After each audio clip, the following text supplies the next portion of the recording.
Hello students, আমি Nitish sir জ্ঞানজ্যোতি coaching সেন্টারের পক্ষ থেকে তোমাদের প্রত্যেককে জানাই আরো একবার স্বাগত। তো স্টুডেন্টস, আজকে আমি তোমাদের সঙ্গে আলোচনা করব তোমাদের দ্বিতীয় অধ্যায় কাব্য সাহিত্য থেকে আমি যে ঈশ্বরগুপ্ত থেকে প্রশ্নগুলো আলোচনা করছিলাম, আজকে তার দ্বিতীয় ক্লাস। কারণ আমি বলেছি প্রতিটা টপিক থেকে আমি দুদিন করে ক্লাস নেব এবং তোমাদের কি কি পড়তে হবে সেটা নিয়ে আলোচনা করবো। যেমন ঈশ্বরগুপ্ত থেকে যে ডিএসসি অথবা মাইনর হিসাবে যারা ফার্স্ট সেমিস্টারে বেঙ্গলি নিয়েছো তাদের জন্য কিন্তু আজকের এই ক্লাসটি অতি গুরুত্বপূর্ণ।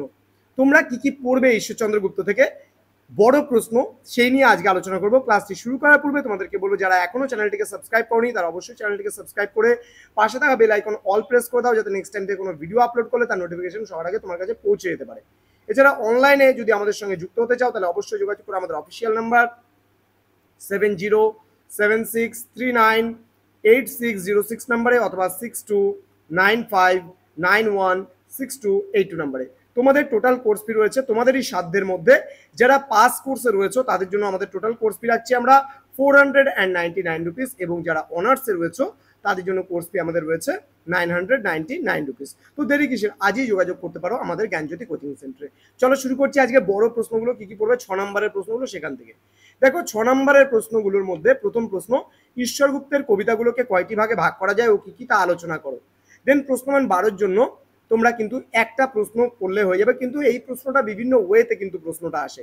যেমন যুগসন্ধির কবিরূপে ঈশ্বরগুপ্তের মূল্যায়ন করো, অথবা দিয়ে প্রশ্নটা আসতে পারে। দেখো কি বলছে, কবি ঈশ্বরগুপ্তের কবি প্রতিভা আলোচনা করো। দেন অথবা দিয়ে বলতে পারে ঈশ্বরগুপ্তকে যুগসন্ধির কবি বলা যায়, উক্তিটির যথার্থতা বিচার করো। অথবা দিয়ে বলতে পারে ঈশ্বরগুপ্ত বাংলা কাব্যে মধ্যযুগের শেষ কবি এবং নবযুগের প্রথম কবি, মন্তব্যটির যৌক্তিকতা বিচার করো। অথবা দিয়ে তোমাদের বলতে পারে যে যুগসন্ধির কবি হিসাবে কে পরিচিত, তার কবি প্রতিভা সম্পর্কে বিস্তারিত আলোচনা করো।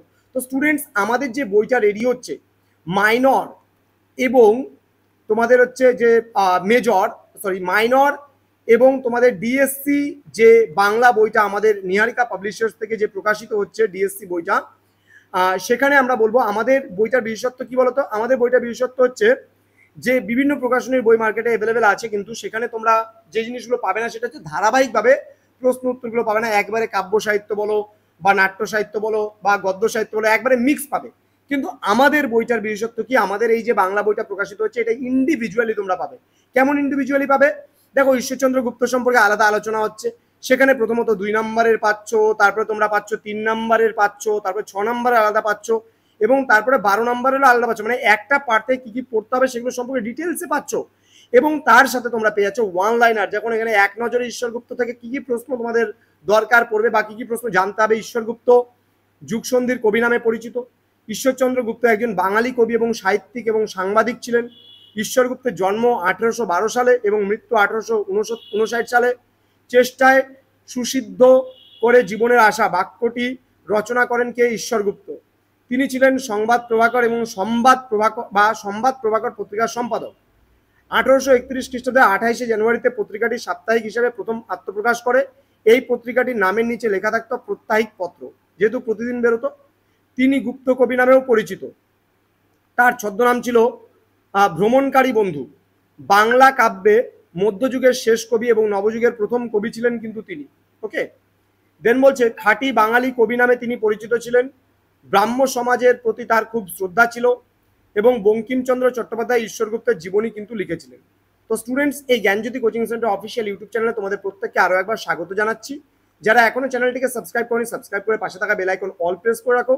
তোমাদের উজ্জ্বল ভবিষ্যৎ গড়ে তুলবো আমরা, এটাই কিন্তু আমাদের মূল প্রতিশ্রুতি। আমাদের অফিসিয়াল নাম্বার দেওয়া আছে স্ক্রিনে, তোমরা দেখতে পাচ্ছ 6295916282 এবং 7076398606 নাম্বার।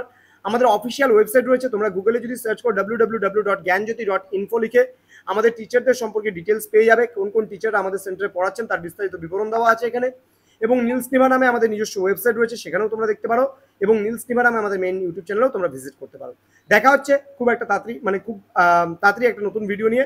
তোমরা প্রত্যেকে ভালো থেকো, সুস্থ থেকো। Thank you so much, thanks for watching after all. Thank you.